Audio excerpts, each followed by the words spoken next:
What's up, y'all? You're watching Union Minded. I'm your host, Eric, and today we talking politics.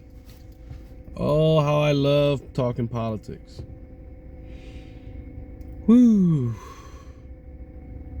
You know, as labor unionists, our power is in our vote. Did you know that? When it comes to having direct control of local government and federal government, our power is in our vote. Our power is who we decide to canvass for, who we decide to knock on doors for. That's our power. That's how we don't have the money that super PACs have. We don't have the money to compete with the owner class. So our competition is in the boots on the ground. That's something that all of us should understand. If you're going to be in a union, if you're going to be an activist, if you're going to be part of the Working People's Coalition, you have to understand that your involvement is your power, and the more you use it, the more you grow your power exponentially. The more you get friends to use it, the more it grows. The power, Tupac said it best, the power's in the people and politics we address. That's facts. And it's with that knowledge that I am never surprised, yet always disappointed by how my union endorses politically. Biden announced his running for re-election. That's disappointing in and of itself. I really wish Biden would just, be grateful that he got the one term and walk away and pass the baton on to the next generation of young leaders. But that's being too idealistic, and that's living in a dreamland, because that's not what power does. Remember, I talked to you a lot about power and how it has purchased our government, and it's pretty much why the government reacts to the powerful far more frequently than it does to the will of the people, and why policy that is typically passed is not the most popular policy amongst the people. Power has corrupted both parties. One party absolutely, and the other party almost entirely. And so Biden decided to run. Okay, I guess. But as a trade union, I would be leery. I mean, Biden is the president that allowed the railroad strike to be broken. Biden is the president that promised you he would fight for the PRO Act, but didn't fight for the PRO Act. Biden is the president that promised to raise federal minimum wage, but didn't fight for it. He didn't fight hard enough for Build Back Better and allowed Manchin and Sinema to tank it without a lot of public pressure. He has not been the greatest thing to labor. Has he had some good stuff that he's done? Absolutely. You give credit where credit is due. The NLRB has been pretty daggum good under Biden. That's facts. He's had a good labor secretary. Fact.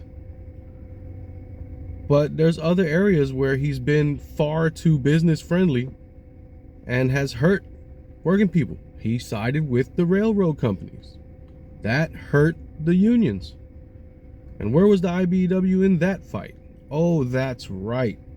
Our members voted to approve the contract that was presented to them, even though many of their counterparts were begging them not to approve it because they themselves had no time off. So it's just these things that get so disappointing. You want, at least I do, I want more from my union. I want my union to fight for working people. I understand too much of the history. And I'm not the smartest guy in the world. I just read a couple books and paid attention and kind of observed my surroundings and see what's going on. And again, I didn't go to some political science class and learn all that. I mean, this is just coming to conclusions logically using the evidence that's presented to you. And you can just see that the Labor Management Alliance and the way we bow down, and we're always talking about how this is the best we can do. And don't get me wrong, some areas are much more standoffish and do a better job of fighting publicly for the cause of working people. But other areas, it's not like that. And it's disappointing. So to see the IBEW come out and right away endorse Biden, it's disappointing. Like, you have other candidates that want to participate in the presidential race, and the Democratic Party is acting very undemocratic because now they don't want to have debates. They don't want to have debates with Biden and the other candidates. And why would you want to not have a debate? I'm skeptical of anyone who doesn't stand on their ideas.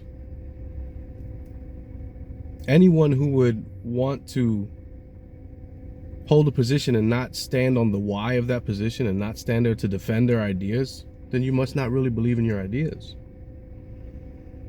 So it's disappointing that they chose to endorse Biden the way they have, but it's not surprising. I think that in many instances on a construction job site, our members tend to be one of the highest paid trades on the construction site. And I think there's a snobby attitude that can permeate, where a lot of our members tend to look down their noses at other trades instead of realizing that we're all in the same boat. And I think that's why a lot of us feel like we have a corporate union. We have a union that doesn't really fight for working people. And it's unfortunate. I feel like that today. When you're sitting here endorsing Biden after his presidency so far, it's been all right. But I gotta be honest, I wish he would have fought for things. I can accept losing with a good effort. I can't accept losing when you don't even try. I tell my kids, you could bring home a C.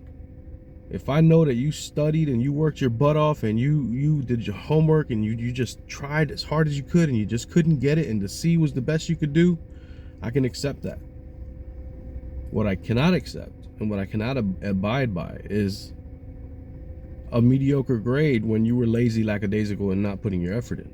And that's what we've had with President Biden. Imagine with all of the capital that he came into the presidency with. Remember, he had the House, he had the Senate, he had the presidency, and his platform stalled because of a couple of conservative Democrats that he refused to put pressure on. That's just what's real. And his platform was supposed to be to help working people. And where were our trade unions in this fight to get these platforms passed, to get the Build Back Better passed? You didn't hear a lot. I pay attention to politics. I didn't hear a lot. I heard from Sarah Nelson, the airlines union president. I heard from the Teamsters. I heard from UAW. I've heard from SEIU. You don't hear that much from the IBEW in the public space, talking about public policy. And I just wish it weren't so. But I'm not surprised. Our membership, our elected representatives are a reflection of our membership. And until our membership decides that they want to get into the fight and they want to be about it, until our membership decides that, our elected representatives will always look just the way they do. Very corporate-y. Everybody fat and happy. But, you know, I have the advantage of growing up in poverty and having to scrap and struggle to survive. So I know how far we can fall back. Let's do better. My name's Eric. You're watching Union Minded. Don't forget, the fight's not left and right. It's up and down. It's going to take solidarity to win always. Each one teach one. Get out there and reach one. There could be no union without you and I. Front and center. Let's get involved. Peace.